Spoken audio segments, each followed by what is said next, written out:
All right, sit back and relax because it's the fastest hour. Fastest 2 hours because we'll include our national program. Nick Kypreos, Justin Bourne, Sammy McKee back. Derek Brandeo and Jacob the Hammer Schultz. Who is Jacob the Hammer Schultz? Who is Jacob Hammer Schultz? Yeah. I don't know. We had him. Is it a hockey player? No, it's our tech guy. Yeah. Okay, so Dave Schultz is the hockey guy, right? Yes. Okay, but then why did you? I don't know. That's no. Because I'm nicknaming him now okay, the Hammer. Okay. Yes. That's Jake. That's Jake. I give him You've been gone 4 days now. Here we go. Yeah. Yeah. It's just Jake the Snake. It's Jake the Snake. It's Jacob Schultz. Oh, I thought it was somebody new. The Jacob part, you've never called him Jacob ever. He's getting more professional. We're going to get his middle name. Right? I just like to keep you on your toes, bud. That's a curveball. That's a complete curveball. Oh, okay. So I'm Ron Burgundy. just read whatever's on the paper. Oh, that's funny. I'm testing him. I'm testing him. Sammy doesn't need testing today. He's not. Boys, I'm fighting it. Yeah, I haven't got a clue who's on our show working it, but we're glad you are aboard. We are live on Sportsnet 590, The Fans, Sportsnet 360, Sportsnet Plus, and yes, he is back. Now, Friday, you had started 32 games in 32 cities, and you quit after 3. Yeah. Right? After the Bills-Lions game, you shut it down and came home. Yeah, not after the game. The next morning, I came home. But I wouldn't say sobered up. I wouldn't say I shut anything down after the Bills-Lions games. Boys. No. Let's just say that. Okay. But Pedal stayed down. I'm really, really happy to be back. I'm surprised now that I'm hearing my own voice in my headphones. I'm impressed with how it sounds. Yeah. I will say that my whole equilibrium is totally off from being at an NFL football game. It's the loudest. My ears are still not right. You were also at a 90-point NFL game that came down to the final plays. I got to tell you, and I don't want to do too long on this because there's tons of Leafs news to get to, but that was unlike any sporting event I've ever been to in my life. Like I've seen a lot of really, really cool things, been blessed to see a lot of really cool stuff, but what Josh Allen did to the Detroit Lions on Sunday afternoon at 4:25 was one of the more otherworldly sporting event things I've ever seen. Well, then you didn't see John Tavares against Buffalo then. I watched the highlights, but that was ridiculous. And if you've never gone to a game in Detroit, now that they're a good team, I can't recommend it enough. It was unbelievable. So just 10 out of 10. Sum it up, it was worth the $2,000 you spent. Absolutely. They're worth the $15,000 that I spent. And the right arm. Well, there's a couple rounds after the game and I'm looking down, I'm like, it's only $40. And I'm like, times 5. The current exchange rate, this is ugly. These beers are really cheap. Wait a second. No, they're not. But no, I'm really happy to be back. Went to the Wings Leafs game on Saturday night. Was sitting on the roof, could barely see the game. We were just so high up, but it was fun. And again, so many people came up to me and talked about how much they loved our show, and it was amazing. It was really amazing. It sounds like you have nothing but rave reviews for the city of Detroit these days, which is nice to hear. Blown away by how good it was. And we're glad you're back. Yep. A shout out for Daniele, Disco Dan, who did a terrific job. He always does. Some of the best reads we've ever had. Clean reads. Clean reads. Let me tell you. Okay, I got to say, there's a big difference between me and Daniele. And the first thing between me and Daniele is he is a professional. He is a professional person.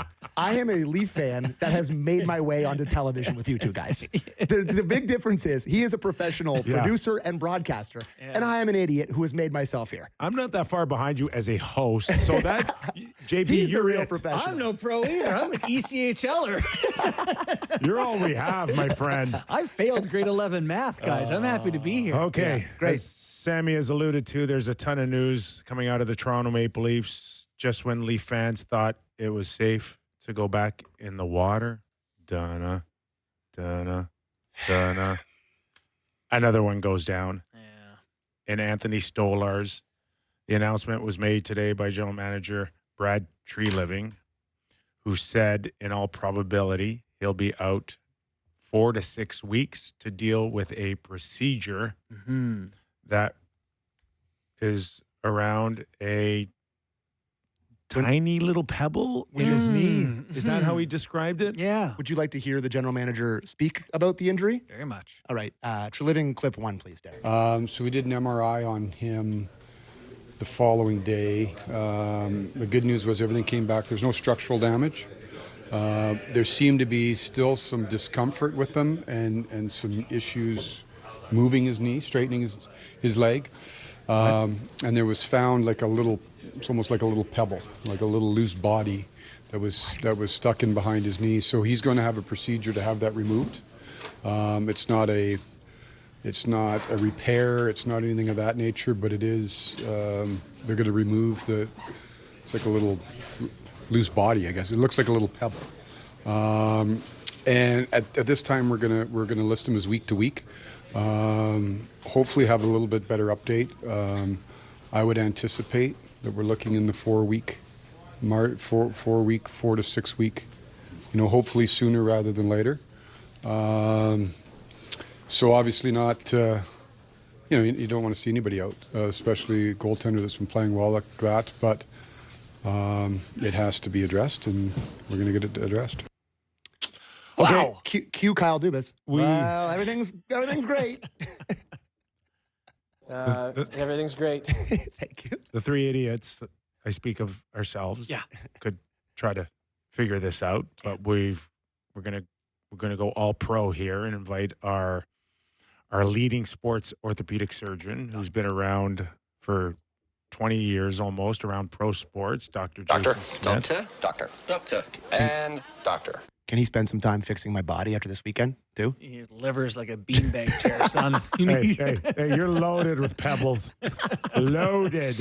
But By the way, AI says a pebble in the knee could refer to a loose body, which is a small fragment of cartilage or bone that floats in the knee's joint fluid. All right, let's cancel Dr. Jason Smith then. Yeah, that's all you need to know. Symptoms include, one of the things is locking of the knee. Wow. How it pertains to what he's experienced in the past, we'll probably get into a little bit more specific with Dr. Jason Smith, so we'll look forward to that. Also, Adam Oates at the top of the hour, which will be great. And Mike Halford out west will give us a feel for the Vancouver Canucks on our national part of the show. So where JB, we start with you or Sammy, you pick on where the level of concern might be for Leaf fans hearing this news?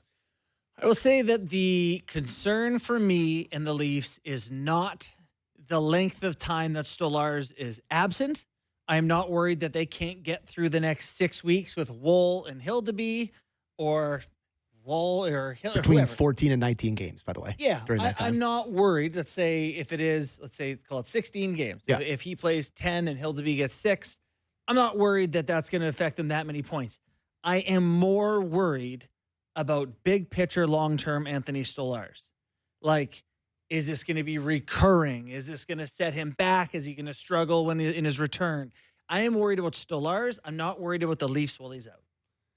That, I think my overarching feeling is that it just sucks. It was one of the bright spots of the season. I was loving watching him play. I love the story. And one of my favorite things to say about this was, like, what's the catch? Because you sign a guy for $2.5 million for it's 2 years, right? Yeah. And he's giving you, like, not $12 million goal. He's giving you the best goaltending in the league.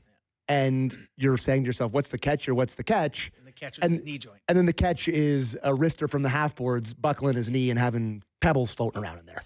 So I guess that's the catch. This is uncomfortable.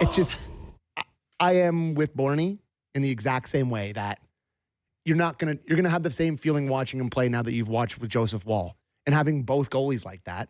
And it's nice to have Joseph Woll, but I'd be lying to you and tell you that I trust him to have a heavy workload coming up here. Like, why would you have any trust that that's going to work out?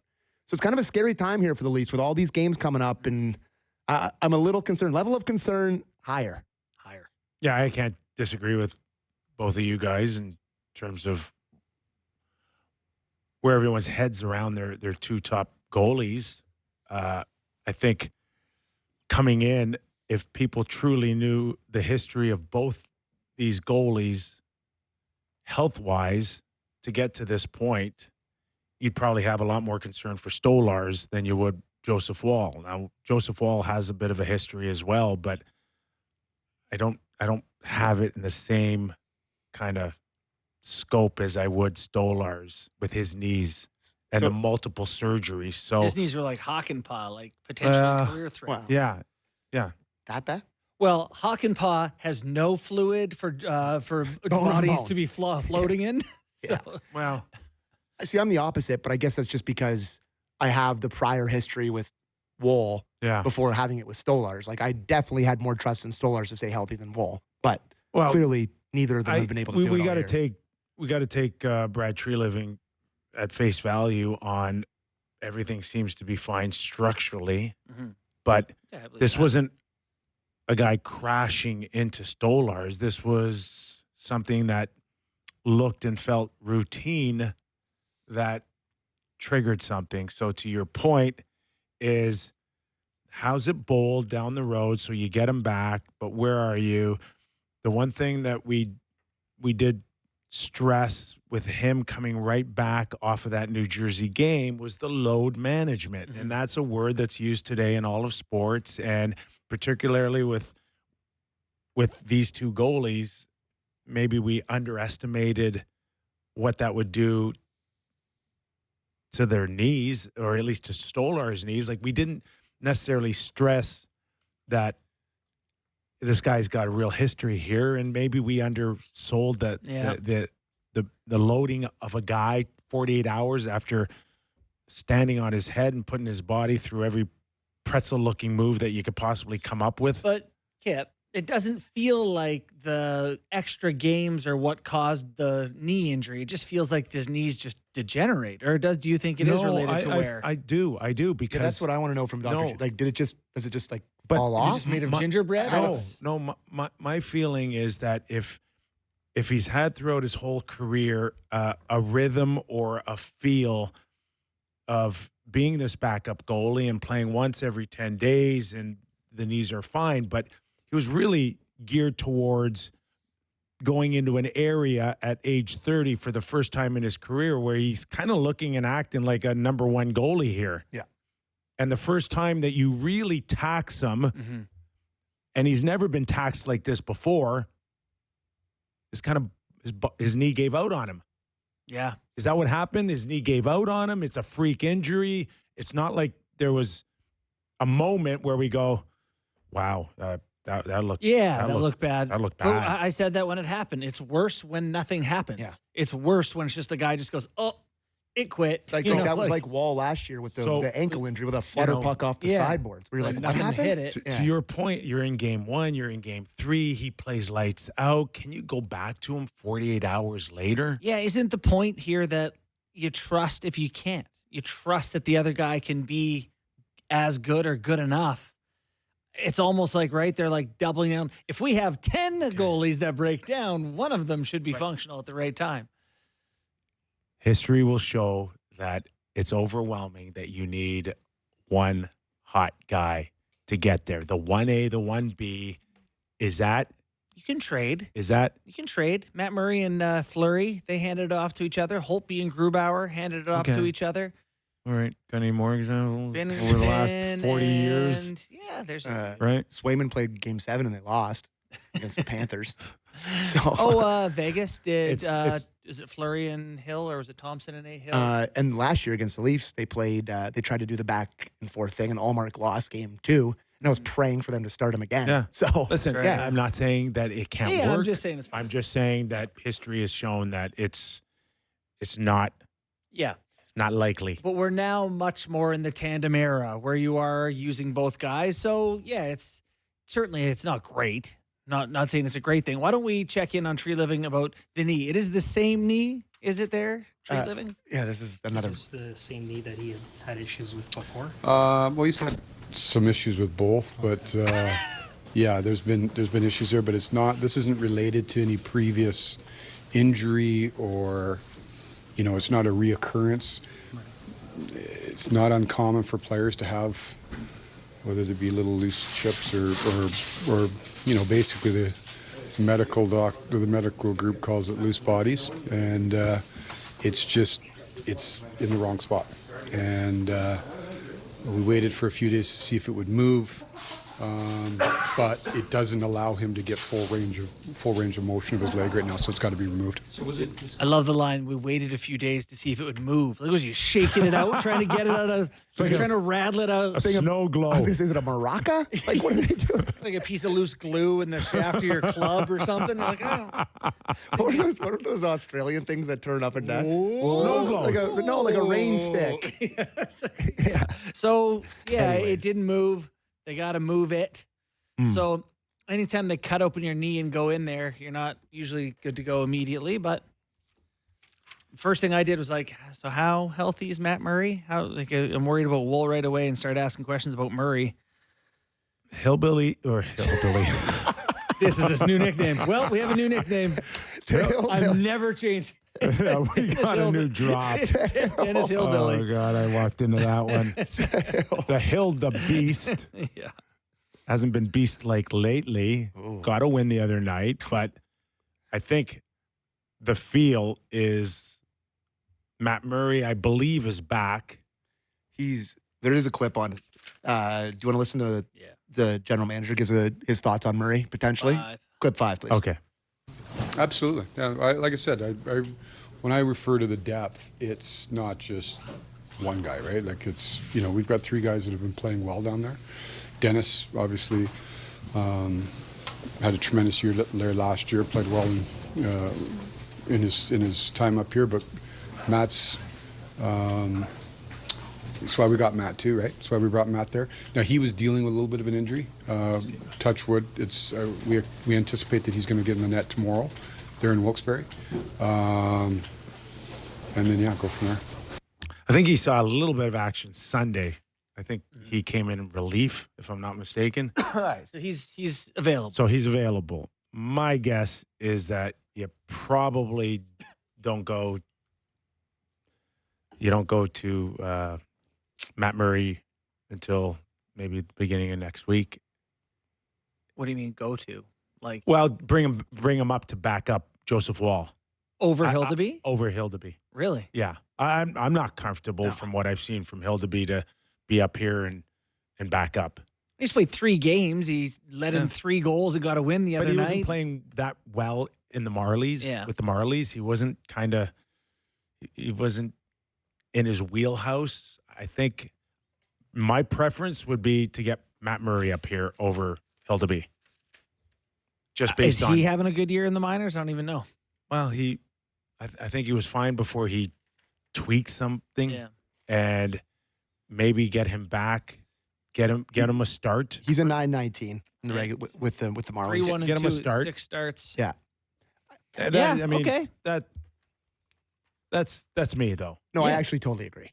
I think it's sort of like the Minten conversation to me, where we'll talk about that in a little bit, but he goes back down. Maybe not the right choice, but you bring in a guy like Kämpf, who's more like the 4th-line center type of guy, and you bring up the veteran goalie to kind of be the backup, and you let Hildeby go down there and play in those games and go back and forth with Aktiamov or whatever. I actually agree, and I mean, I'm not going to. If you think Hildeby can be something for you and you want him to be Yeah. something, I don't think it's a bad spot to get him some action. Yeah. The Matt Murray thing is fascinating because is the knock on him not been that he gets hurt? Yeah. Like the Leafs have a whole collection of these guys. It's like a cloud following their goalies. But not just their goalies. I mean, like Bobby McMahon disappears a lot and Connor Timmins disappears a lot at random times. Like they just have guys that are like, Their captain went to Germany. did he? Yeah. So, you're right. Like we kind of talked about this before the season started, that a lot of the guys they brought in, go down the list even more. Pacioretty, Hakanpää. Oh my God. Like they really went with guys that have a lot of injury risk. And the 2 goalies, this was the conversation that we had the whole time. And it's kind of coming to fruition. You're right there, buddy. You got a little Yeah, I something got a contact issue Oh, going on. boy. I'm going blind. Oh, boy. It's all right. We got like 20 minutes till commercial. I'll just blink. Oh my God. Blink it out. Mash for Leafs. What's that? Mash for Leafs. Mash. Mash the show. Was that like a army show? Yeah. Is that an army show? Yeah. Yeah. Oh my God. What? Listen, I'm not 60. I am. I know. Like at least I know what it is. Okay. All right. So Joseph Wall, you like that number? 14 14 starts, did you say, in Well, how many games? You know, if Sam's saying there's 14 to 19 games in that window of time they Yeah. gave. You give him Yeah, I a mean, dozen. but I do think it's like you said with Stolarz. Like, let's see if he can play. You know, that he doesn't have like this recurring one thing he's not able to deal with. And if he does, I think you need to be able to test it and find out if he can do it too. So yeah, I'm okay with him getting 2/3 of the starts over this time. And just kind of wait and see what you got. Yeah. So it's Dallas on Wednesday, and then Friday, Saturday back to back in Buffalo, and then back home to face the Islanders. Who they play in? What was it? They play the Islanders, so it's December 17th. Between now and January 2nd, they play them 3 times. So in the next 2 weeks, there's 3 Islanders games. Weird quirk in the schedule there. So stand by, the league's most thrilling team. But like, I just, are you like talking about this week? You're worried about playing Stolarz and then 2 nights later playing him again and having him get injured. Are you going to play Wall on Wednesday and then on Friday? Like for me, I go Wall and then somebody else on that Friday night game, and then you give Wall the start at home against the Islanders. Yeah. You have to be really careful here, boys. Yeah. Like it's worth it might be interesting if they give Hildeby and Murray games in the interest of spreading it all out a little bit. See what you can get out of these guys. Yeah, their hands might be tied here to give Hildeby one more start. Maybe. I mean, I don't think they're tied. I don't know what. I mean, in terms if he of somehow lost the third string role by nobody liked the early goals on Hildeby no the other night. So I'd like to stop that because the Tuck one was a hell of a shot off. It just happened to follow a stinky one, so everyone's short side stunk. The short side stunk bad, really, really bad. Yeah, that was not good. So, yeah, we'll see. We'll see where it lines up, but there's no question for Joseph Wall now to go into Dallas tomorrow night, and Dallas is considered a very good team and one that can challenge for a Stanley Cup. I know they had a hiccup last week. They lost a couple of games, and then they've rebounded a little bit here. They had a big win against Washington on Monday, but that one's going to be tomorrow night's going to be their first real test since Stolarz stole one for them in New Jersey. Yeah. Like, say what you will about those, Buffalo and Ducks, please. This is this is the test. This is the smell test right here on Wall and company ready for the next challenge of these tougher games. Because they stole one from the Devils, who outplayed them badly. Yeah. And then the other time, more recently, when they played a good team was the Capitals, and they didn't play well against them. But yeah, just like to kind of reiterate, I think you do have to be very, very careful with Wall. Yeah. And I think it's worth having, because you're first in the Atlantic. I know you're chasing the lead, but you're in a playoff spot pretty comfortably at this moment. It might be worth having a couple games of a little bit of subpar goaltending and see if your offense can kind of pick it up like they did against the Sabres. Mm-hmm. Because if you lose Wall, then it's panic mode. So just be careful with them. Well, one thing they do have going to pick up the offense is they're going to start Nylander, Matthews, and Marner for the first time that I can remember, starting a game with them. Am I out of my mind? Do you guys remember them starting a game together? Very rarely. Sport Logic, I actually asked this question and just got an answer. The last time the 3 of them started a game together in the regular season was February 13th, 2020. Yeah. So they haven't started as a line in 4 years. Yeah, I think they did it in that bubble playoff too. So, on the surface, you go, not too many lines that could show that type of talent, and it should. Would you say none? None. Who can that match I can that? think of. Yeah. Let's listen to Berube talk about it because it's a really interesting quote.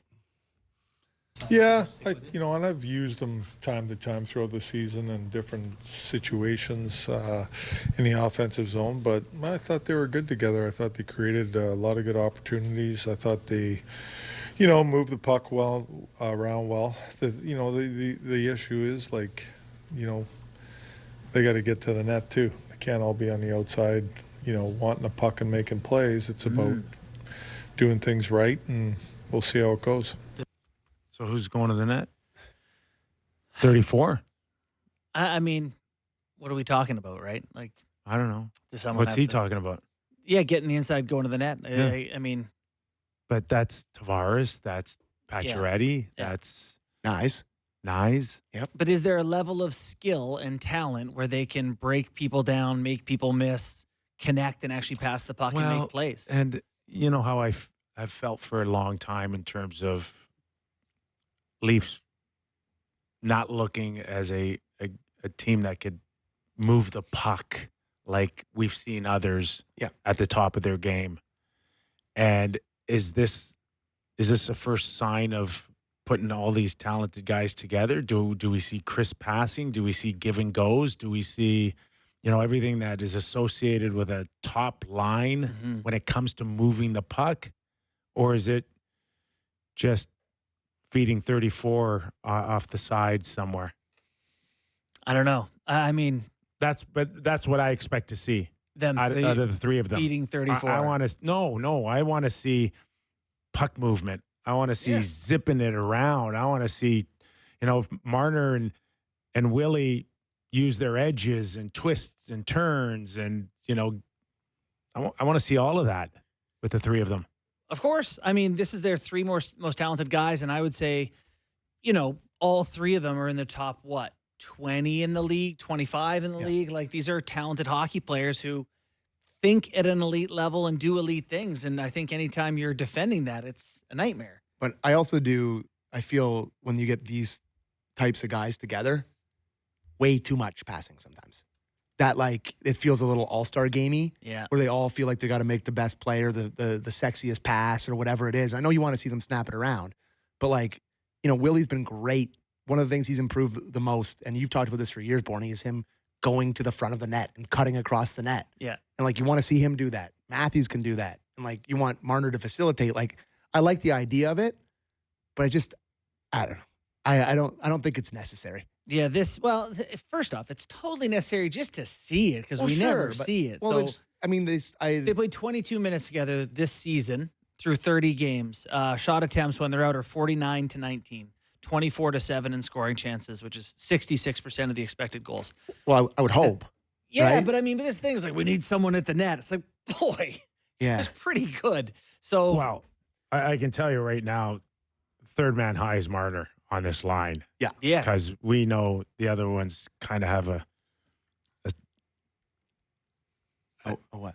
a Nylander, I'll give you a cheat. a little bit of a cheat in their game. And Matthews, to me, part of the look that you're talking about that just isn't right is he's still kind of on a cheating side for me. Mm-hmm. Yeah, I watched it at the end of the second period in Detroit.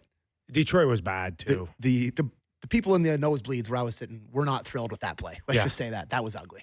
That was ugly very all ugly. around. If you go back and look at that goal, Tanev that with whole an line absolute is grenade off the it's skates and then bad. lazy. It was No ugly. one throws on the brakes. No Ugly. one back checks. It's Swooping. It's ugly. Yeah. So if we know Marner's going to be the third man high as those guys take it to the net here, who's the third man on Nyes, Tavares, and Pacioretty? Who's going to be the third man high on that line? Yeah. You don't think that line will defend? I just think all three of them want to get to the front of the net. Who's going to carry the puck on that line? Yeah, I mean, hey, that's a legitimate And that's concern for Tavares why is that just, line. he's not a playmaker. He's not his None of strength. them really are. His strength is not moving the puck outside of a 6-foot radius around the net. So that one, I think it looks good once you get the puck in certain areas. Yeah. That's what we said yesterday. That line is built to beat up on some weaker teams. But yeah, look, these are smart professionals. I don't think that anyone's just going to not play defense for a shift or two. So, well, maybe for a shift or two, but not for a whole game. But the thought of having Matthews and Marner, and when Matthews is at his best, he's down below the goal line. He's down below the hash marks, digging pucks out, and Marner clearly is great at that. And you have Willie kind of cheating up the side of the sideboards. There is in a world where it works out really great, where you transition the puck and it looks awesome. Yeah. But, like I said, there can be some overpassing, getting a little cute. My guess with this team is that it doesn't look great just because of what you're talking about. They're all excited to play with each other, and Start snapping around to each other. Okay, we'll take a quick break. You don't want to do Minten before we go to break, or do you want to do that after? Yeah, we'll do that after the break because we got Dr. Jason Smith coming up and going to go a little bit over the Stolarz situation and concerns and how quickly can he get back off this pebble. He's got pebbleitis. Pebbleitis. Oh, isn't there someone from the Flintstones, Pebble or something? Isn't that a thing? That's one of their. That's his That's daughter. his daughter. Okay. Come on. Yeah, that was on after MASH. MASH. I actually loved the Flintstones when I was a kid, but I knew there was something. Pebble. Listen, we're going Anyways. to take a break. I'm going to explain the Brady Bunch to you. Okay, the Partridge Family. Thank you. Just Thank you. Sit back and relax. Really need that. All right, more of that when we return to Real Kyper and Bourne.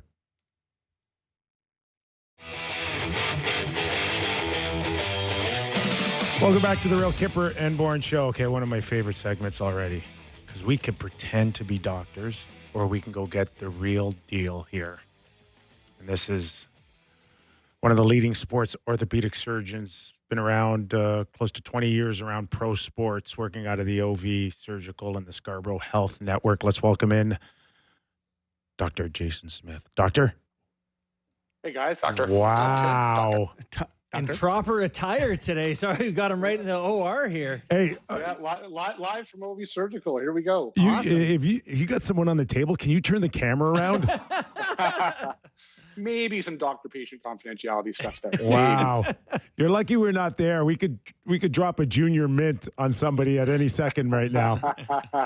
Hey, thanks for joining us. We won't take much of your time because we know you're saving lives. But just quickly, for the viewers, listeners, a lot of Leaf fans out there, what the heck is a pebble-like size thing floating around in someone's knee?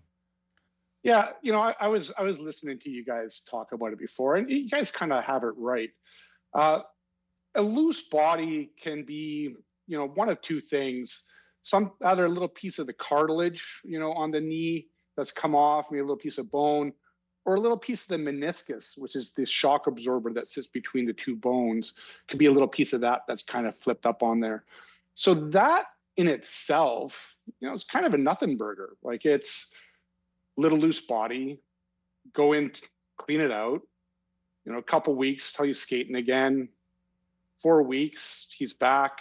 If they want to drag it out, 6 weeks. That in itself is not a big deal. So the question, I guess, from there is that sort of thing, does that come from where, or is that just general degeneration, which I think is maybe more concerning? Based on his history. Yeah, that's the $1 million question, right? And I think you guys nailed it there. Is this nothing, or is this the tip of the iceberg? Is there a lot more going on here? Now, I listened to them try to say this has nothing to do with the past, has nothing to do with his previous surgeries. He had an MCL reconstruction on that side. It was 2017 Philly. Anytime enough energy goes through a knee in order to require a ligament repair, that knee is getting old fast. So he's already had a big procedure on that knee. Combine that with another 6 years of professional hockey on it, you worry that, there's more going on than just a little loose body. Like, where did that loose body come from? Mm-hmm. Now, is that from the cartilage that's degenerating faster? Is that his shock absorber that's wearing out? Like, I don't care about the loose body. Loose body is no big deal. What I care about is, where did that loose body come from? And what does that mean big picture? So I think you guys nailed it when you were kind of sitting on that. Is there more going on? How long does it take to accumulate this loose bump or pebble? And is there a chance that the Leafs go in, clean it up, and then a month later, 2 months later, it reappears and bothers them again? Yeah, again, it makes a question of what is the source of that loose body. Like, if the cartilage all on the end of his bone is just like wearing away and dropping loose bodies, that this could be the start of, some guys have 2 or 3 scopes throughout their career where every offseason they're getting loose bodies taken out a little bit more, but it's definitely a sign that there's some more serious degeneration happening inside that knee. And then the positive outlook is that it could be just a one-off. I had something in my eye earlier today. I got the thing out. My eye's fine again. Can it be as simple as that? Yeah, it can be. And you're hoping it's just that. Even, say he has a little bit of degeneration and he's flaked off a little loose body and they take it out. Yeah, no big deal. And so he's got some cartilage wear, may get a shot of cortisone come playoff time. I think they have him for 2 years. Next year, maybe one more little scope, a little more cortisone, grind him through. Where I'd be worried is if this was your franchise goalie. Like, did you sign a 10-year, $70 million contract with this guy? Like, is it something like that? But in this situation, I'm pretty confident they're going to manage him through it, without much problem. They'll get him through the playoffs. They'll get him through next year. Even if he needs another scope, 4 to 6 weeks again. Like, not that big of a deal to me. Hey, scopes now for you guys are like a walk in the park. Like, you can get guys up in 7 to 10 days. Now, I imagine it's a lot more because of the wear and tear of a goalie getting up and down compared to a skater. But, it could be less than 4 to 6 weeks. Is that fair? Yeah, I mean, 2 little incisions, 2 little keyhole incisions in his knee. So those got to heal before he puts his stinky equipment back on. You don't want this to get infected. So you're looking at 7 to 10 days there. Then, all the swelling's coming out of it. You start skating, by 2 weeks you're skating. And then just how quickly he gets his timing back. So, yeah, it can be quick. Like 4 weeks, I think is very reasonable. No reason to battle super hard through this to try to get back earlier. If it was playoffs, yeah, you could push it maybe 3 weeks, 2 weeks, but no reason to here. But it's not going to be a long 8-10 weeks all of a sudden. This is a simple little procedure. Takes 10, 15 minutes to do. You're in, you're out. No big deal. Is that your patient I hear going, hello, I'm over here? Yeah, what do you mean no big deal? This is a big deal to me. That's right, yeah. All right, go back to work. Start cutting people up.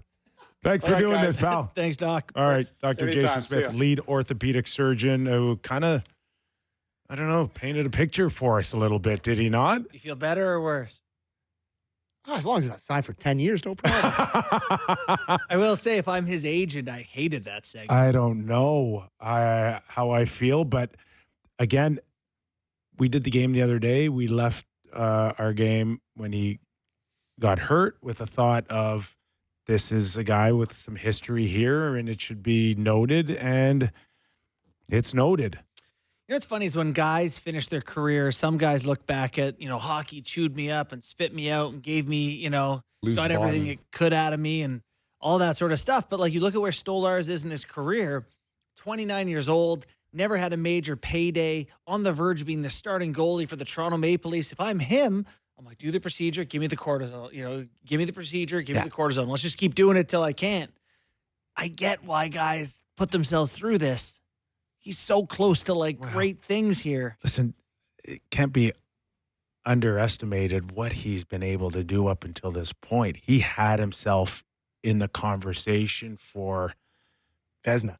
MVP. And we talk about Mitch Marner and his contributions, but both of them have, with the absence of Matthews, their big gun on a torrid scoring pace, they've really carried the freight here and put themselves in conversations to get votes for MVP. I would really have a hard time picking who's been the least MVP between those two guys. And Marner's been unbelievable, but think about just what good goaltending has done to make this team look more, look better defensively. And you do got to feel for Stolarz. Oh my right God, now. He's done everything right, except, convince his knee to, not give out at this point in time in the season. Say one dark thing, because I'm a pretty positive guy. It does feel like this is going to be a problem.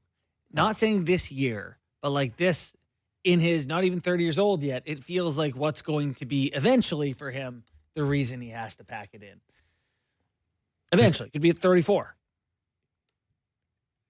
He could still come back and be brilliant and get them to a Stanley Cup final or a final. But maybe. Right? Or win a championship, and yet I know I believe he's got another year on his deal, right? So he's covered there. But to your point, I don't think he'll ever be in a position to sign one of those nice goaltending contracts. Like if he's as good as he comes back and he's awesome this year, yeah, they might give him 3 times 5 or what do you like? It's like, but you're probably not getting 6 times 6. Be tough to Because people aren't sure. With his history, it'd be tough. I guess It would be the tough one to thing you have commit. going for you is if it is an LTIR insurance thing, it's not coming out of your owner's pocket. No, the insurance is for like the very big contracts, and you only have like 1 or 2. He could be one though. No, he would never get. What are you saying? to The that other point. contracts aren't insured? Is what you're saying? No, what I'm saying is that typically there's just a few that are insured by the clubs because you can't insure all of them. It's too expensive. So that's saved for your $11 and $12 million contracts. So I believe Matthews and Marner and Tavares, they might be insured, but after that, none of them would be So insured. if a $6 million player gets hurt, the owner just pays it. Yes. Doesn't really. Yes. Yeah. Damn. Yeah. It's tough beans. Yep. What a curse being a bajillionaire. Yeah, it's tough. Tough break. All right, we mentioned Minten down. Yeah. We're okay with that, right? I think we had Kämpf's coming back. We had all said that it would be great for Minten to have some run as a top guy on the power play, have the puck, play 20 minutes, play with the best guys. I think it's the best thing for his development, which in turn is the best thing for the Leafs. All right, let's get Brad Treeliving's thoughts on sending down Fraser Minten. No, I mean, he listen, I think it was tremendous. He played tremendous for us. And Craig and I talk all the time. And we like this player a lot. If you saw the last few games, it started to taper a little bit. And then last game when he's not in the lineup, and that's Craig controls the lineup card. We obviously talk about it, but if you're not going to be in and you're a young player, you got to keep playing, right? We're not going to sit him in the stands. And there's still some things for him. Like, to me, I always find with some younger players, he came in, and then you come off it a little bit, right? You realize it's an everyday league, and so nothing but good things about how Fraser's played. I think we saw his brain, we saw all the things that he can do. He'll be back. Oh, he's going to be a great pro. I love the expression, it's an everyday league, because you have to be so good that when you're off, you're still effective. Yeah. You have to be above the level. Like a lot of these guys can get to the level, but they can't maintain it 82 times, and you have to be above it, so your off days, you still look good. I did see some Leaf fan push back to him getting sent down.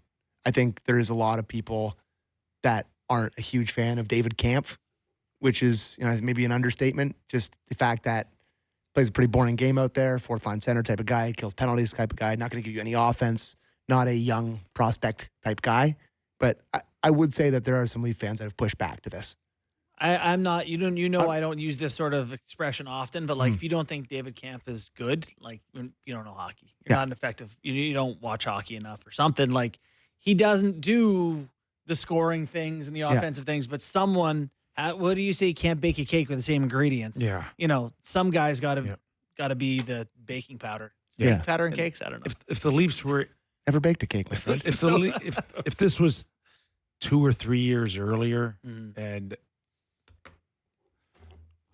I don't know, it's so far back, I don't even remember. Were they challenging for a Stanley Cup back then, or were they building towards something? I forget. 2 or 3 years earlier? I'm just saying Around that year 7 of cup contention. that Minten is, if he's on a team that isn't really expected to go all the way, and this is the year that has to happen, then keep him around. He's playing for Buffalo. He's playing for Detroit. He's in the lineup. He's making those teams. And he's making mistakes. Yeah, and they're letting it happen. It's part of the development. For sure.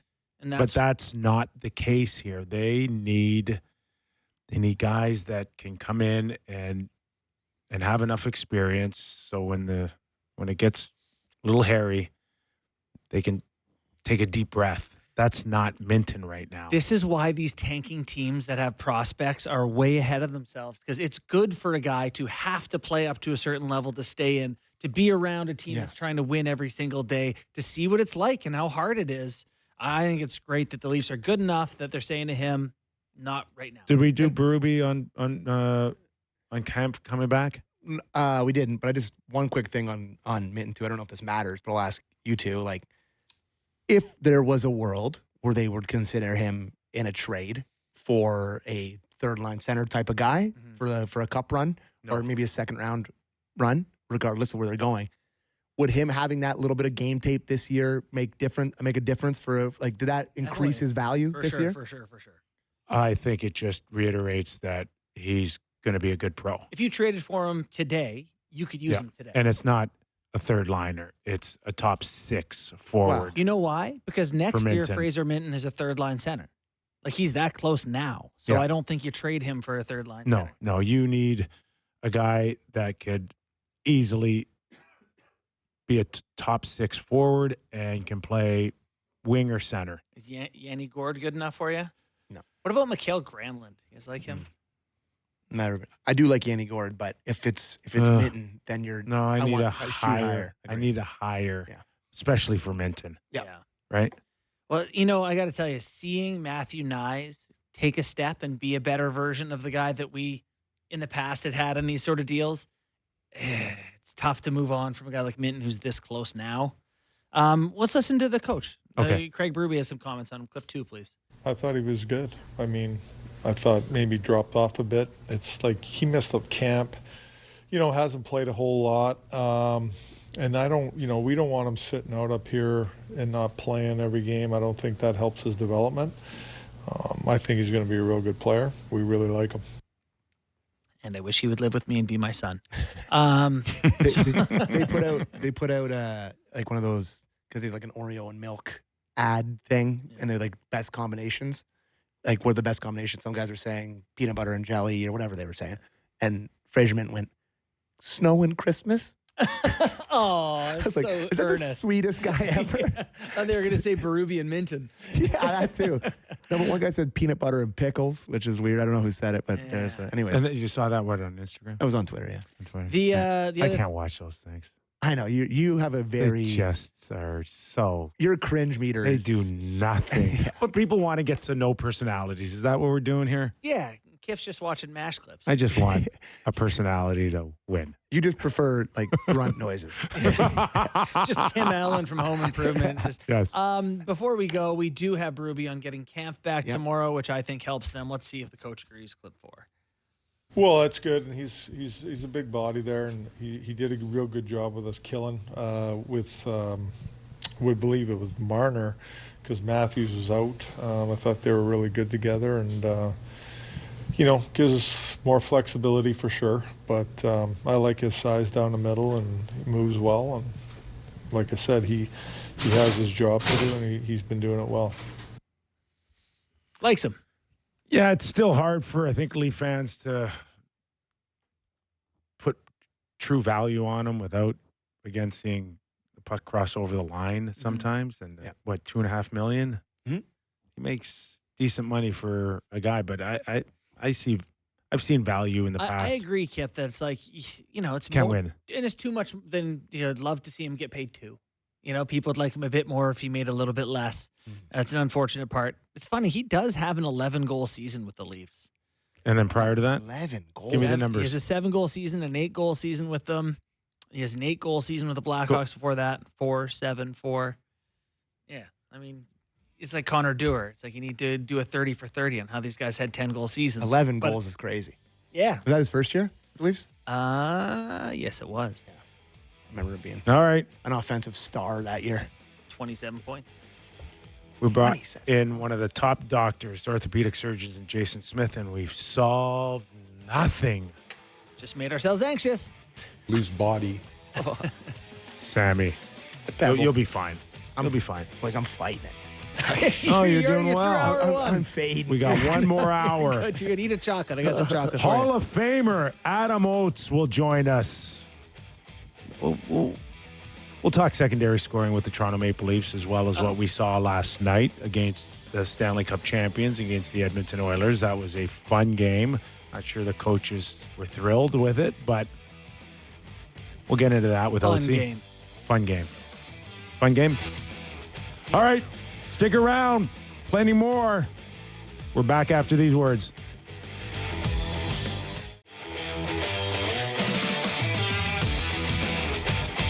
All right, let's take it national here on the Real Kyper and Bourne Show. Nick Kypreos, Justin Bourne, Sammy McKee. And we are live on Sportsnet 650 in Vancouver, Sportsnet 960 in Calgary. This hour of Real Kyper and Bourne brought to you by Bet365. In a few minutes, we'll welcome in Adam Oates, former NHLer, Hall of Famer, and overall good guy. Love having him on the show. Gets us to see things, much like our buddy Steve Alliquette, in a different way, in a different look. He's got, of course, president of the Oak Sports Group. He works with a lot of top stars around the league, helping them form out their game, making the most out of what he observes. He sees it in a unique way, which is really nice. Really nice. We'll probably start with what we witnessed last night between the Stanley Cup champions and the Edmonton Oilers, a game that had to feel like the Oilers were in command, but this Florida team will not go away. You wait for it to go. It's catching up to them, right? All of it. Winning the Stanley Cup last year, losing two of their top 6 defensemen. Bobrovsky doesn't have quite the same look to start the season, but they still find a way. Their defining characteristic of the Florida Panthers, and I don't know what you guys would say it is for yourselves. My defining characteristic for Florida is they're mean. They're just a bunch of meanies. They're mean, and they're smart, too. Like Sam Reinhart, that bank goal, thoughtful. Loved it. Yeah, just like rips it off Stu Skinner's helmet. They just, in those games, they just have a little bit of an edge. They're just a tough team to play against. It was just to touch on Sam Reinhart, and I so missed this because I remember him as a top 2 pick. I think he's the most wrong I've been on a guy who I saw young. Oh, no. He'll I've never got you skate well beat. enough. I've got you beat. I thought he was a disaster in Buffalo and a guy that was just going to fade. He's like Jimmy Vesey. He was like Jimmy Vesey at that age where it was like, Keith called him vanilla or whatever. It's like, yeah, he's fine. That bank goal and how it was a 200-foot goal, or should I say 150, because he had the perfect stick in his own zone. On a Draisaitl play to the point, right? Yes. Yeah. Perfect stick. So defensively, he is right there. And he goes and he beats a one-on-one 50-50 kind of puck with a very good defenseman, the best defenseman that the Oilers have. Yeah. And then to hold on to the puck, actually cross the goal line. He had nothing, right? And you could see his eyes fixated on Skinner's position. Yeah. And he put it exactly where he wanted it, off his head. Well, our usual Tuesday guest, Valley, who couldn't do it today, he would be just so mad about the reverse VH there.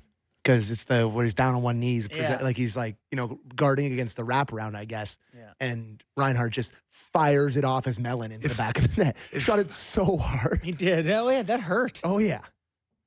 If there is one example that goalie coaches could show their students on why you got to kind of bail on this, because or at least let the play develop further before you. The whole premise of the reverse VH is that I am giving you a 20% chance to hit this area, and if you do, I'll tip my hat to you. But these guys are so good now, and the sticks are so good, and their ability to hit a 15, 20% area now is better than it's ever been in the history of the game. Yeah, you can't invite guys and say, if you hit this, you get it, because they'll hit it. They will. Like, I don't even know what the percentage was for Reinhart last Probably night. 2%. 5 at the most. Yeah. And he still can have his eyes up, stare at it, and hit it. Yeah. The other takeaway, in those sort of games, Ekholm, you mentioned, is their best defenseman or whatever. Bouchard, he is such a talent offensively, and he's been good this year, but he's just going to have some nights like that. And that was one of those nights for him. One of those nights where, again, I don't mean to slag a guy who's a good hockey player, but he just has some nights where it's like, oh, man, not not overly forceful. The big mistakes, Is that not what cost him Team Canada? is definitively what cost him Team Canada.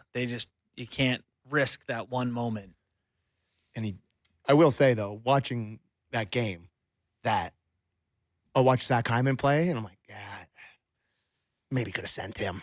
Like about that, I have the opposite feelings watching those two guys because I'm like Bouchard. I feel very confident in the fact that they didn't take him. Yeah.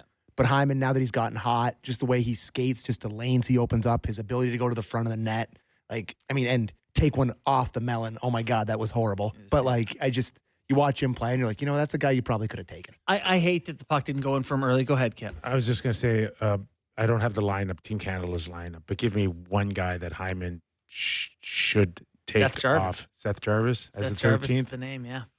Okay. I I can see that. Yeah. Yeah, you got me there. I think that he hadn't been scoring this year, and everyone went, well, then the 57 or 54 he had was a mirage. It was like, well, he's still getting a ton of these chances, and you don't want him to be a scorer anyway. But yeah, there's the. See, I think like Jarvis is I bad, think but with Zach, it really put a ton of pressure on the staff, Team Canada staff, to say, we know he's struggling. We know he's not scoring at the rate, but we completely trust by the time this tournament arounds, we're going to get the Zach Hyman that's been at the top of his game for sure for a long time here. And they couldn't do that. But I do wonder if he won't play himself into the next man up position here. The thing with Hyman and like last year's goal total, the year before, he didn't score 10. He had 36 the year before. He's established himself as a guy who scores some goals.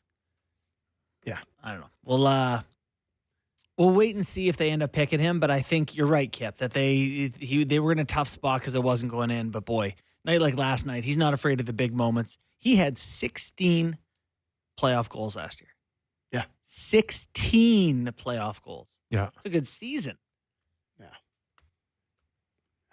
Okay. No Adam Oates? Trying to track Oatsy down. Okay. I'm getting in my ear that possibly no video. Is that accurate? Maybe no Oates. Boys. Okay. All right. That's okay. Well, live radio, baby. We're not lacking for conversation time. Did you want to talk about what Kaapo Kakko had to say today? No, I just want to stay a little bit more on the Oiler game for a second here, and just in terms of where you see the goaltending last night, because it is one of those games where I think if you can be highly entertained, I think, again, coaching staffs would find plenty of warts on both sides last night. Yeah. But Bobrovsky, to me, had a very... I thought Bob was bad. Grant Fuhr just make one save better than the guy across from me, and it'll be good enough. And I thought it was appropriate that he made a miraculous save there to preserve the win off of Draisaitl at the end of the game. He did, but like the Draisaitl one he scores on, it's pretty ugly, right? Just like the one-timer from the corner down there. Like every goalie gives up that now to Draisaitl. Like it goes in a lot, you're saying. It goes in a lot. It does. Yeah. But that shouldn't go in. I know, but it's it a does. Flat pass. It's Great observation. He's been at worse angles on other goalies that have gone in. That's the only benefit of the doubt I'll give Bobrovsky. And his numbers aren't great, and he has not looked... They're terrible. Hasn't looked great. I can't think of the name. Another Panther scored from the other side on...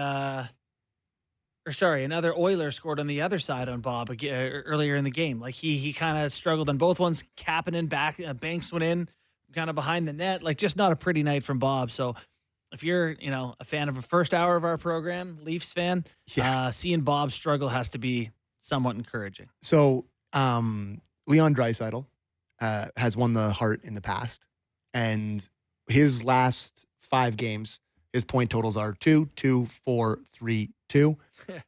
He's scoring at will. It seems like he's starting for me to move up my rankings, and maybe we'll do a little bit of it in game time in terms of where he's at when it comes to the odds.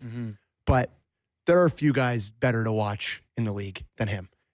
it's such a unique Draisaitl. unique game today because, there's such a focus on speed and like these guys that are just all burners and just fly up and down the ice.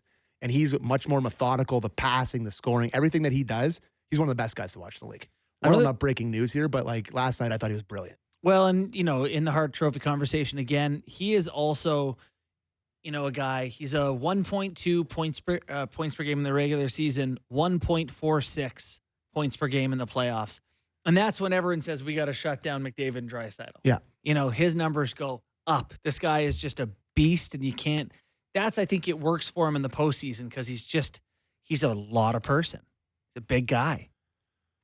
Not that I'm going to drag our Leaf Hour edition into our national show. Yes. But you're going to ask me who But I will. rather have. I will. Matthews or No, I'm Leon? not. Oh, okay. I'm not. I'm just going to make an observation that I think when I watch Austin Matthews, I think he should aspire to play more like Leon Draisaitl. Mm-hmm. In terms of just the ability, the passing ability? Is that what it is? Yes. Yeah. Like Well, he should start using a boat oar as a good as stick. as good as Draisaitl is at putting the puck in the net or having this area that he now owns. Yeah. Much like Ovechkin has owned the top of the circle or Stamkos or anyone else that has a ownership of a certain area of the ice. That guy is one hell of a good passer. One of the top passers in the world. Oh, for sure. And, this guy's you know, another level. I'm not saying that, Austin has the same vision that he has to move the puck, but that's where I think if you're a top player in the league, a top centerman, man, he's the perfect role model. Yeah, but this is a little like being like, Ovechkin should be more like Backstrom. Like, it's like this guy he's a 130-point season under his belt. Like, Draisaitl offensively is a do-it-all sort of guy. He is undefendable at times. When he's good. Dimensional. Yeah. There's a YouTube video out there for anyone who's not right now, but I've seen it before. It's called Leon Draisaitl passes, but they get increasingly more impossible. And it's about a 10-minute long video. He has one of the most unbelievable passing mixtapes of all time. And almost all of them on his backhand. Yeah, he's great backhand sauce, good passer, great shooter. Anything, it's a big conversation out there with they like to compare him to Matthews and say he's better. So he probably is. We also have reasonable suggestion. Did I say that? We also have Mike Halford coming up, right? Yep. Co-host of Halford and Bruff in Vancouver. And we're going to get into great detail on the Vancouver Canucks as well because there's a lot of stuff going on in Vancouver. It's weird, man. Like, fans are upset at talk, and we can get more into those with Mr. Halford when we get there. Do you want to do some Rangers chat then? Yeah. So what are you hearing out there about this Rangers team? Because, I follow Arthur Staple, covers the Rangers. Yeah. They lose the last game, and he basically said someone's going to walk the plank next. Like, it's not just Trouba, and then they keep losing and carry on. What comes next for this Rangers team? Yeah, that's a really good question. And I think when you're dealing with an owner like James Dolan, who it's hard to read. He's a hard guy to read. Like, at times he can be stubborn owner. At times he can be an owner that reacts quickly. How do you know for sure?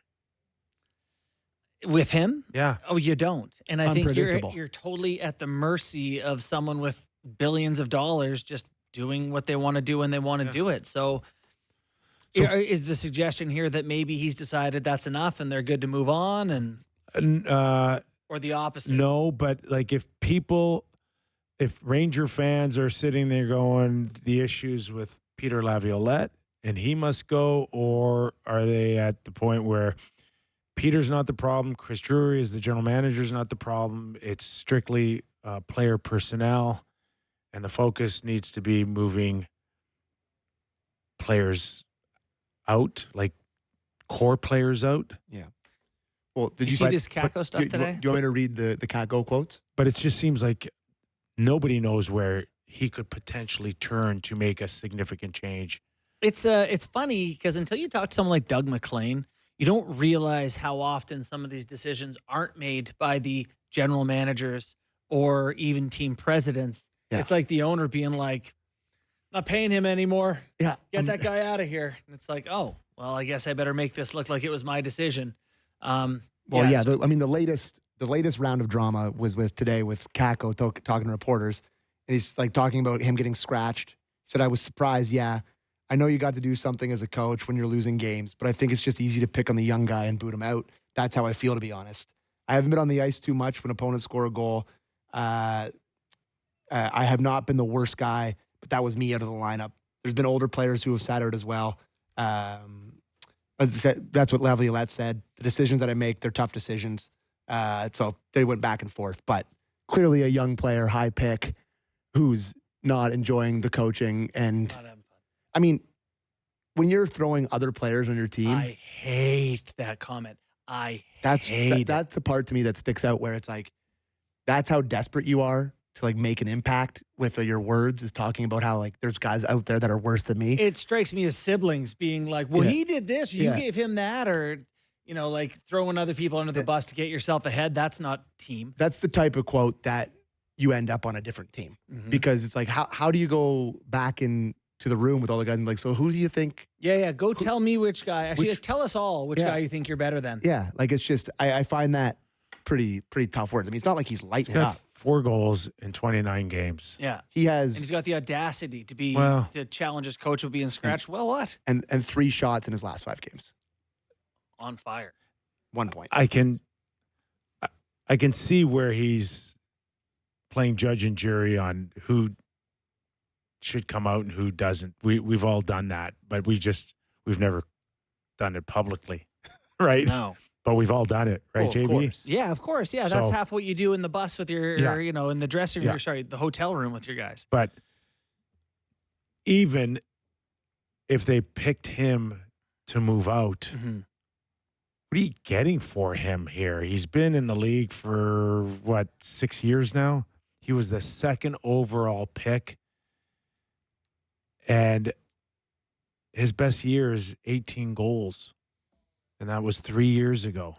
So 18 goals, 40 what points. do you think you could get for him? Can you get a first-round pick I for think him? so, Kip. He's 6'2", 215 or 220. He's a third-line winger. Now, you tell me, like we had this He's earlier 23. conversation, you believe that he can be a top 6 player? Yeah, Okay. I do. Then you may spend a first round on him. Yeah. But I think I'm going on age there. Like he's going to turn 24 in February. Has some pedigree. Hasn't been given a ton of opportunity. You're behind Zibanejad, Panarin, Kreider. You're behind Trocheck. You're behind good players. So I think there's an opportunity there for someone to scoop him up if you're the San Jose Sharks or the Blackhawks. if they can get a first rounder for him, I'd be surprised. Oh, yeah, you don't think he has that much value? I agree, Kip. Like I'm just not ready to spend a first rounder. Like first rounders to me at the trade deadline are impactful today. guys that can come in and help you, even if you're renting them for a playoff run. But see, here's where I would say, I'm going to write an article for tomorrow on how I love what St. Louis has done, and I love what Washington did this past offseason, where both teams are kind of middling to going the wrong way teams. And then they said, we're going to try to win. We're going to get competitive. We're going to say, offer sheets, or we're going to get Matt Roy and Chychrun. I think you look at Kakko if you're one of these middling teams and say, maybe a first doesn't help us win the cup this year, but maybe this is a part of what we're building for the future. You might see more teams trying to turn things around. Because look at, the Buffalo Sabres in year 13 who bottomed out, or how long it took Edmonton to turn it around, or Montreal who's in the pit. Like, it's tough to get out of the pit. Anaheim. Get some players. So if Anaheim wants to spend a first rounder and take a chance on him, that's one thing. If you got a contending team that wants to spend a first rounder on him, Agreed, you can do better with that. And I just watched him be a healthy scratch like weeks before the trade deadline. Yeah. That scares the hell out of me. I agree. I agree that, if you're a team trying to win the cup this year, he's not the guy you get. But if you could buy low on an asset, are you like a team with a late first wants to make that move? It is a scary one though if you're the Rangers, right? Because I agree with Kip. You're not going to get a first for him, and if somebody you get a second or a third round pick for him or whatever it takes to get him, you get another player in it, and then he goes somewhere else, and it's like, well, and he finds it or he's playing with the right people. Him, Hedel, and whoever it was were a great line in the playoffs for them. Lafreniere, the kid line, they were really effective as a group, and it's like, what if he goes somewhere and finds that magic? It's a scary trade, no question. Once upon a time, Kakko was seen as a almost Jaromir Jagr like, with big, strong, can protect the puck, can drive it to the net. Like, this guy was almost a can't miss type of heavy power forward. And if you look at that draft, no one's questioning Jack Hughes as number one, but kind of gets dicey a little bit. It's a tough draft. It's after that is Doc, Byram, Turcotte, Seider, Cousins. For me, Matt Boldy at 12 he's the best would look better at number 2 behind Jack Hughes than all the rest of them. And we got Dylan Cousins in there. Philip Broberg has made a nice comeback as an everyday player coming off of his yo-yo career in Edmonton.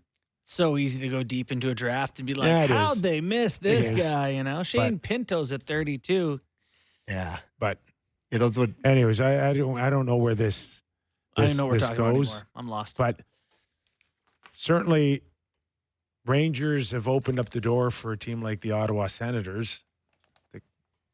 7-2-1 or something like that. If you sort the standings by points percentage, the Senators are in playoffs today. Wow. The Rangers have tripped on their own shoelaces. Yeah, they are in an absolute dogfight here now. Yeah. And it just hasn't looked good. So, what? That brought Pittsburgh back into it. The Rangers have brought a lot of teams back. Do you think that the next thing would be Laviolette, Kip, or? Because he is one of those quick impact for a year or two kind of guy, and then wears out his welcome pretty quickly. Like that. That's happened with him multiple times. Is this Coach Q's time or what?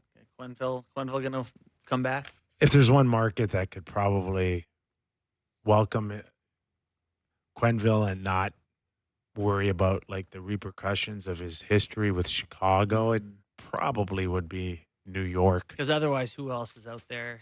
Gallant was there. Well, and a lot of people said Gallant was just, they needed more structure, and Gallant's not the guy anymore. Laviolette comes in, and now Laviolette kind of looks like what Gerard went through with some of these guys. Maybe it's personnel.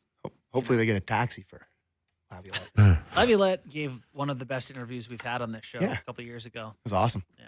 Game time, boys? Do it, Sammy. All right. Where's my sheet here? Where are we on that MVP? I'm going to check for you. It's game time, presented by Bet365. Visit the app for latest odds and find out why it's never ordinary at Bet365. As a 19 plus, Ontario only. Please play responsibly. So, I'm just checking here. Just quickly, a couple of games that are on tonight. 2 games that are on Sportsnet. The Penguins are home for the LA Kings. And like you said, Borny, Penguins not totally out of it all of a sudden because of what the Rangers have looked like. They're plus 120 on home ice. The Kings are coming in. Kings are having a good year. They're minus 140. So I missed the Kings too. I screwed up on the Kings. Did you? Yeah, early in the season, I didn't like them at all. Yeah, me either. I'm not sure why they're so good. They're without Drew Doughty. And I will say, you know me, how much I care about jerseys. The Kings road white versus the Penguins home blacks. Great matchup. It's a really, really good jersey matchup. And the other game that's on Sportsnet 1 tonight, Boston Bruins in Calgary to take on the Flames. Flames are plus 115, and the Boston Bruins are minus 135. And if you guys could just talk amongst yourselves, so I pull up the MVP odds here. Bruins kind of finding it here, Kip. They, what do we got here? Last 10. Well, last 10's only 6-4, but feels like they're kind of creeping back in. They're 5 points behind division lead, which, we thought they were dead to rights for a while. Yeah, for me, it's still about center ice position and between Zaka and Lindholm, good players, but not front line kind of leaders for them. Do they go out and try to find something else, switch it up a little bit here? I do believe that they'll they'll quietly be really active, I think, to try to fix the level of inconsistency. They're definitely flawed. That's one of them. You know, Swayman was supposed to save their bacon a lot, and he's been better, but not. And the Hart Trophy favorite still is Kirill Kaprizov at plus 120.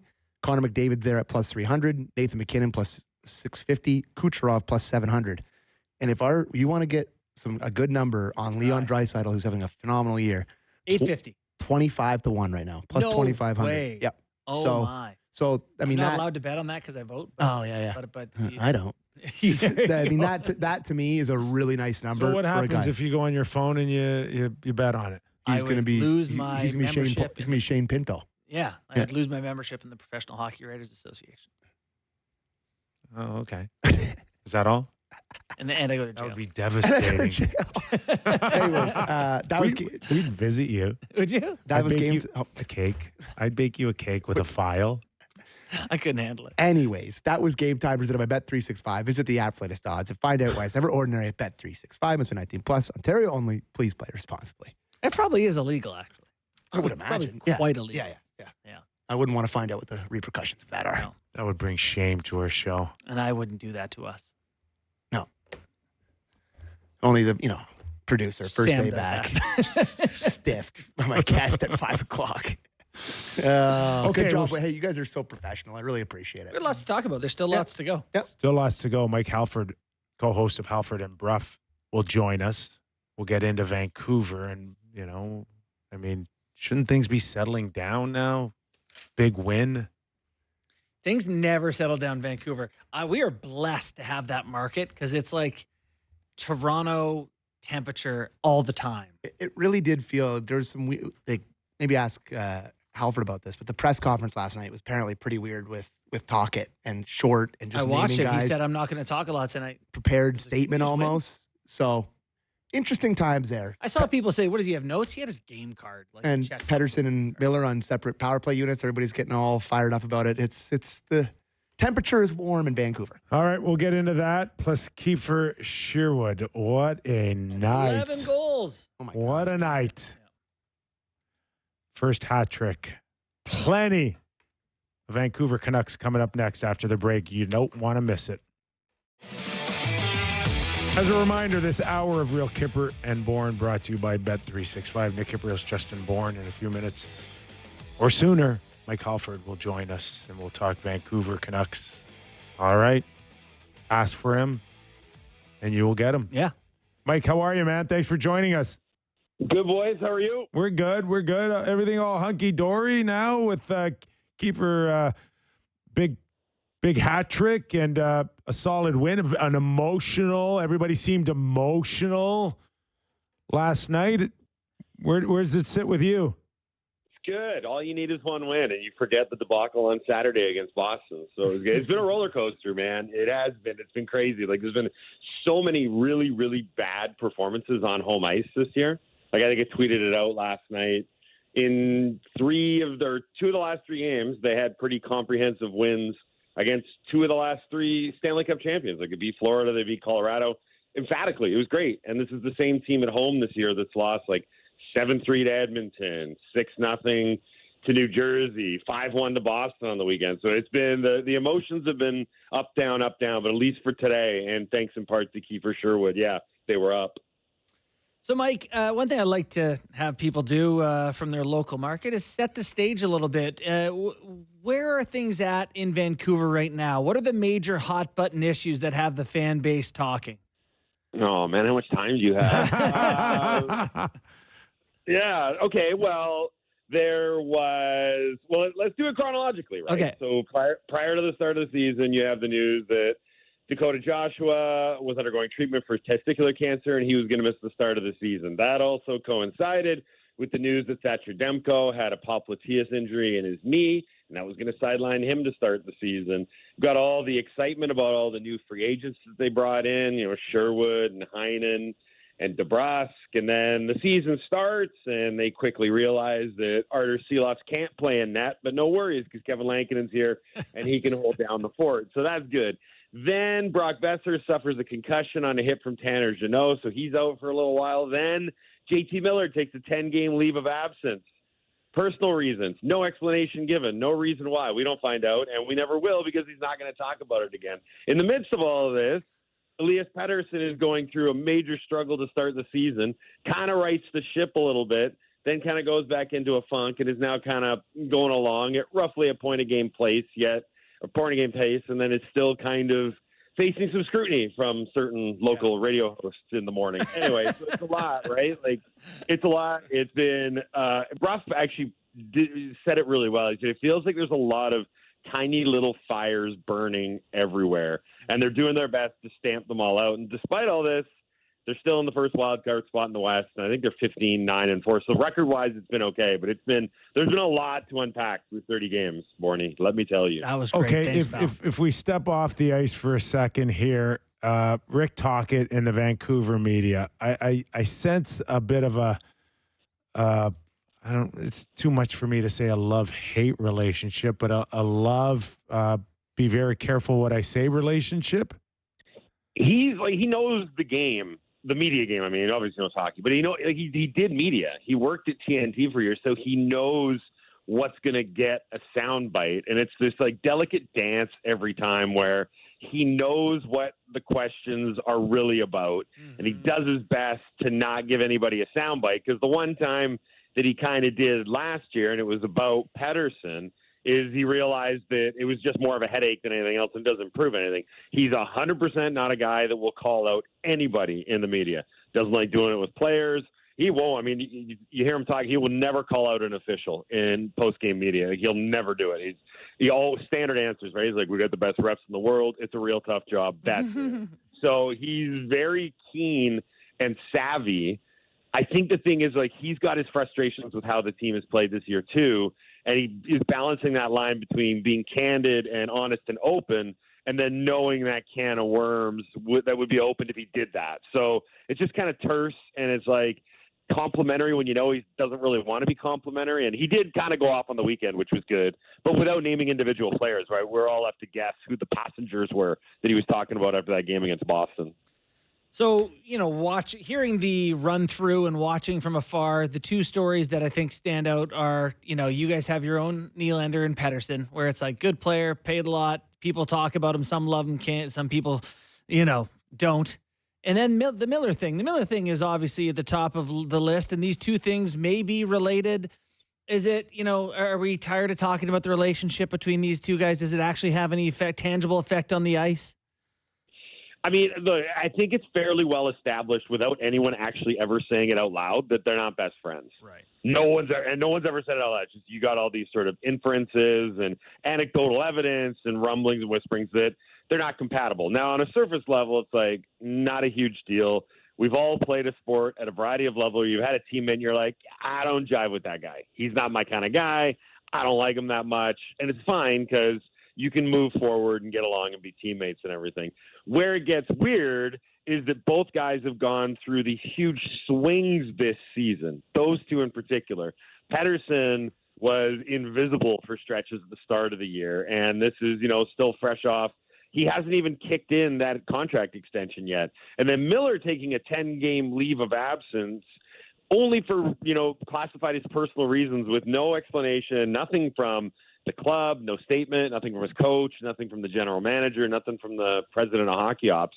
You're just kind of left staring at it and saying, what are we missing here? Because it seems like there's a lot going on without anybody knowing. And I mean, the sad part is, like, we do this, Bruff and I do this for a living, and we have no idea what's really going on behind the scenes. And the amount of people that come up and ask me about it, they're all left disappointed when I kind of shrug. I'm like, I don't know, man. Like, I've got very little on this one. It's all it's a weird dynamic. That's the best way I can describe it. Yeah.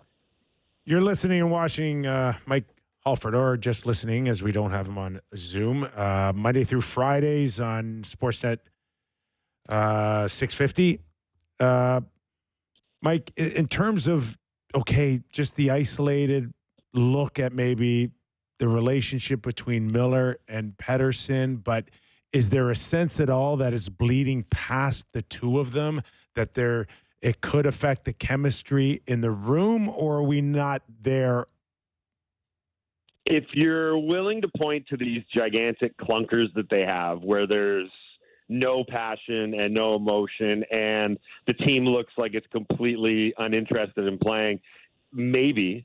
But then they have the ability to flip the switch seemingly on a night-to-night basis to where their attention to detail and preparation and carrying out the coach's game plan to a T execution-wise is spot on. So I think that there's definitely something off, especially when juxtaposed with last year, because last year was great. It was everyone's 100% healthy. Everyone's buying into Tocchet's system. They're playing it perfectly. Vibes are immaculate. They're winning tons of games, right? It was the third most successful season in Canucks history, 50-plus wins, 100-plus points. I think everyone looks at that and is like, well, how come it's not like that anymore? Mm-hmm. And sometimes it's the easiest thing to point to, that nebulous, well, something stinks in the room. But I just don't know if there's anything tangible aside from a bunch of people whispering about it. And, I mean, there's been injury issues kind of throughout the lineup right now on defense. We know that's a significant sore spot. And it sounds like, well, Jim Rutherford, he's not one to sit by passively when there's an active need for the team. How was the reaction in town, and what are your thoughts about, old Freege threw a little bit of a nuke in the water with a Pettersson for Cousins and Byram thing? Right, yeah. We talked about that a lot on Monday. We're like, manna from heaven. Way to go, Freege. We're going to do this in 3 hours today. Okay, look, honestly speaking, if you wanted to point to the one most obvious, glaring, keep it simple, stupid reason why the team hasn't played as well as last year, it's because of the blue line. It's not good. It's not good. I mean, there's probably three guys that are floating in and out of that lineup with regularity. Desharnais, Juleson, and Friedman, who's been sent back down to the minors now, that probably aren't legit NHL defensemen. Mm-hmm. I know Desharnais played all last year, but he's really struggled.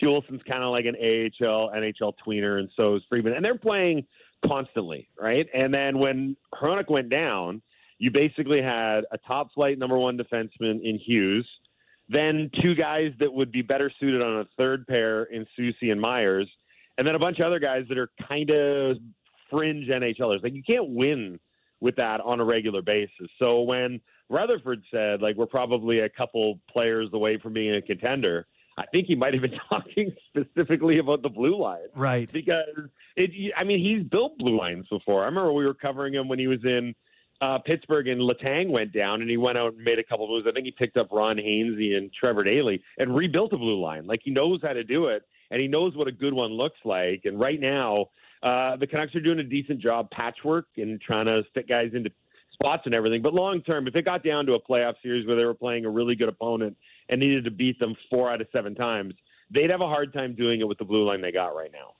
Got to ask you about Kiefer Sherwood. What a horrible time to have a great season with another year on your deal at $1.5 million. But as far as the Vancouver Canucks, since I can remember, there's always this one guy who's on that wing, either Trent Klatt or Anson Carter, and now it's Kiefer Sherwood, who's just finding ways to light up, man. It's he's been fun to watch, but last night was real special watching him have his first hat trick. Yeah, so they said, Patrick Allvin said in the offseason, after they re-signed Dakota Joshua, it was the goal for us now is to find the next Dakota Joshua. And full marks to them as an executive because they did it with Sherwood. I mean, that's got to be, I don't know, one of the 5 best free agent signings maybe in the league for dollars to production. Oh, yeah. Yeah, it's right there, right? And it's funny because one of the reasons they signed him was that after that first-round playoff series against Nashville, Quinn Hughes told Allvin, he's like, get a guy like that, because he was such a pain in the butt to play against in that opening round. And I don't think no one had any thought that he'd have this kind of offensive upside. But if you look at his numbers in the American League, they were really good. He was like a 30-plus goal scorer a couple of times. And Tocchet has this anecdote he always tells that when he first talked to Sherwood after signing him, Sherwood was telling him it was a Sunday morning. He was just going to shoot pucks. He's like, I got some spare time. I just want to shoot. I've got that. I think it was kind of his nod to Tocchet to be like, I've got this offensive game in my arsenal. But no one expected this, right? Their 3 leading goal scorers right now are DeBrusk, who's a free agent signing, Sherwood, who was a free agent signing, and Pew Suter, who was an August signing last year. So, I mean, if you want to look at it from that perspective, like, amazing job by the management group for finding these guys and getting the production out of them. But Sherwood has defied everybody's expectations. He's awesome. Like, I love the guy. It's been a wicked signing. It's funny. Yeah, you're right. They did a great job. I actually wanted to hear more on Pew Suter. He has 11 goals this season. When we did some of the AWS, like, underlying data sort of stuff, he shakes out really well. He creates, like, these, kind of high danger shots, off passes. He's got a good shot. He seems like a really effective ad for them. So you guys have some elite talent there, but it's easy to see how this can be a complete team with guys like Suter. Yeah, Suter's also super versatile. They played him everywhere. Like, he was on a wing with Miller and Besser. He's played like 2C in a pinch. He's probably best served as a 3C, but because he can bounce out wide, they just kind of throw him wherever they need someone. It's like the rug that ties the room together. He's like that's what he does. He just makes lines better because he makes savvy plays, and he's pretty cerebral. And I never really understood why, because he was, like I said, he was the guy they signed in like August. Yeah, he just kind of hung around free agency, and after a couple of good years with Detroit, and I think it was Chicago if I'm not mistaken, and it was very odd that he was just sitting there because the Canucks picked him up. They didn't pay him an awful lot, and he slipped in and just did all the things that everybody wants him to.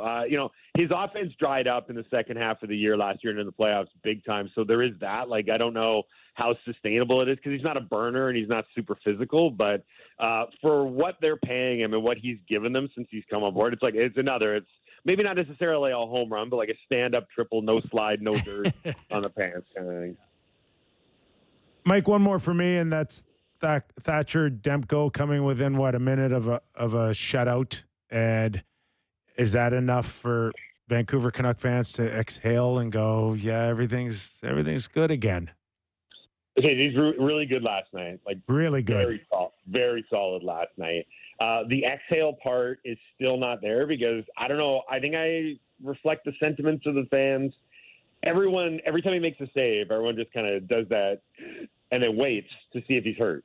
Because the injury is, I mean, we've spent so much time talking about, like, the popliteus is a very strange injury. There's not a lot of research on it. There's not a lot of rehab procedures in hockey that they were able to kind of blueprint from.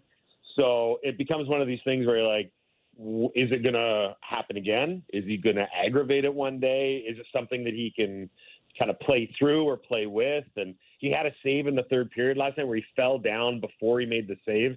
And it took him forever to get up, and I was just like, oh man, this is it, right? This is the one. So, and he did play 2 games in a row because Lankinen's out with the flu, and I don't think that was ideal. I think they'd like to go almost rotation, seriously, like 1-1 with him and Lankinen. But as far as performance goes, that was huge last night because the first 2 games, even he admitted it didn't go great. But the third one, it was old Demko, right? Like making big saves, locking it down in the third period. So from that perspective, yeah, everyone had an exhale. But I am still worried about the health factor because the knee thing is super tricky. And last one for me, Halford. we'll let you go, pal. Canucks have 37 points. How many would they have without Quinn Hughes this year? Oh, man. That's a good question. Is he Norris again for you? For me, yeah. There was actually a time where his play almost, it's going to sound stupid, but it almost became like a detriment because they were deferring to him all the time. Like they would get on the ice and then it would be like, well, when Quinn doesn't have the puck, we need to get it to him. And then when he does have it, we have to make sure he gets it back right away. And everything was coming from the point. And I think even Tocchet was kind of like, we need to do some other things here. But he makes so much happen, especially when things aren't going great. He is a sort of get it back to him at the blue line, let him break somebody's ankles. He's worked on his shot so much that it's a way more effective tool now than it was when he broke into the NHL. And we saw the 2 guys for the Norris last night, right? It's him and Makar. I don't know if anyone's in that conversation right now, but for like Bruff and I have said, like, never mind the Norris. Like Hughes is a Hart Trophy candidate the way that he's carried this team right now. Honestly, they might be a sub 30-point team now that I think. If you said they got 37, they might be if he wasn't playing right now. They might be sub 30 points. One quick one for me, Mike, and that was on the weekend. We saw Jim Rutherford with Scott Oak and Ray Ferraro, and we got a trade Christmas freeze coming up Thursday, if I'm not mistaken, at midnight. And I really got the sense that he'd love to pull the trigger on something. Oh, you got that too, eh? Okay, good. Yeah, it's pretty obvious that he wants to get something done. One, his track record. And then two, I go back to how the good vibes were last year. The Zadorov trade really worked out well for them. They didn't pay a ton to get him in the door. He fixed the defense. And it got steadily better and better as they went to the playoffs. And then I still liked the Lindholm trade. I know it's kind of been a bit polarizing in the aftermath because it was a big price for a rental. But I thought in the playoffs it was where you looked at it and you're like, that was a really good ad. So he's got that. He's always got that inherent trader's mentality that he wants to go and make deals and tinker and put the team over the top. He's identified it. He said it over the weekend with Scott and Ray that he wants to add a couple guys. It's just the market right now is so soft. There's just nothing there. Everyone keeps talking about Marcus Pettersson out of Pittsburgh, but he just went on IR, and I don't know if he's the right fit anyway. But I got a feeling that once that trade freeze gets lifted on the other side of Christmas, I would not be surprised if he starts making moves right away and gets something done in January. The Vancouver Canucks in Utah Wednesday night, Vegas, and then back home Saturday against the Ottawa Senators. Mike, really appreciate your time giving us a great feel for what's going on out there in Vancouver. Thanks for joining us.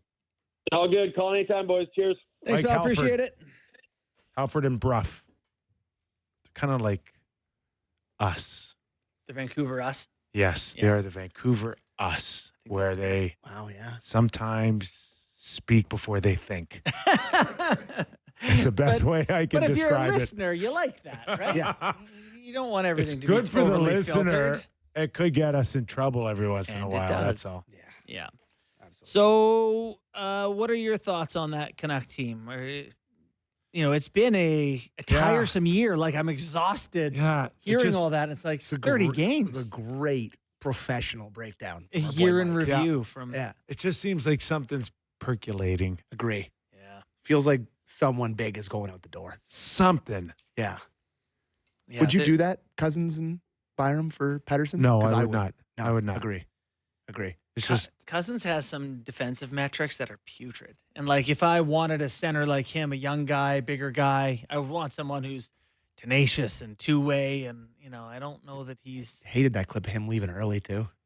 He went off the ice there at the end of the game. Yeah. Yeah. He didn't like he the, just had it with the face-off. referee. Yeah. Well, I think he may have actually got The official? kicked out. Yeah, maybe. Oh no, it was a 10-minute misconduct. Yeah, he got a misconduct. But it was a bit of a hissy fit for Yeah. pretty standard draw. Yeah. Well, we Least he cared. focused a lot today's show on the New York Rangers, but Buffalo's room and where they kind of sit moving forward here. Mm-hmm. It's going to be real interesting to see. Yeah, Pagula has let them know it's in there to solve. So Oh, yeah. tonight they got the Montreal Canadiens. It's a great time to have a team meeting, though, because you, in theory, have a good chance to win a hockey game the next night, and you can go, hey, ever since I went in there, the boys rallied. When Derek Brandeo plays that music, does everybody hear it? Oh, yeah. Da-na-na-na-na. Yeah. Is that my cue to shut No. up? I think what happened is it was potted up and it played or something. I don't know. But it just scared me. You spook easy like a horse. Yeah, I do. I need my blinders. But so I go to NHL.com and I look at the standings for the Buffalo Sabres, who are 0-7-3 in their last 10 games. Mm-hmm. And it says in the win streak column Mm-hmm. that they've lost 3 in a row. Yeah. That's incorrect. Well, they haven't won. They've lost in a shootout or overtime or. But they lost. They've lost 10 games in a row. Yeah. They've accumulated 3 loser points. Congratulations. Mhm. But they have lost 10 times in a row. I hate that. Me? No. Or what I say? No, the standings. Yeah, it's and stupid. It's like, regulation wins, like overtime losses don't count. 3-point or- system. I don't know. Give It's us the just 3-point system. ridiculous. Agreed. They've lost 10 in a row. They stink. Imagine. All right. Fun show today. Yeah. Yeah. Dr. Jason Smith in the first hour and Mike Halford in the second hour. We'll track down Oatsy. Yeah. We'll find him Yeah. maybe later on in the week. Yep. Always great to have him on the show. All right. Enjoy your games tonight. We're back tomorrow on the Real Kyper and Bourne Show.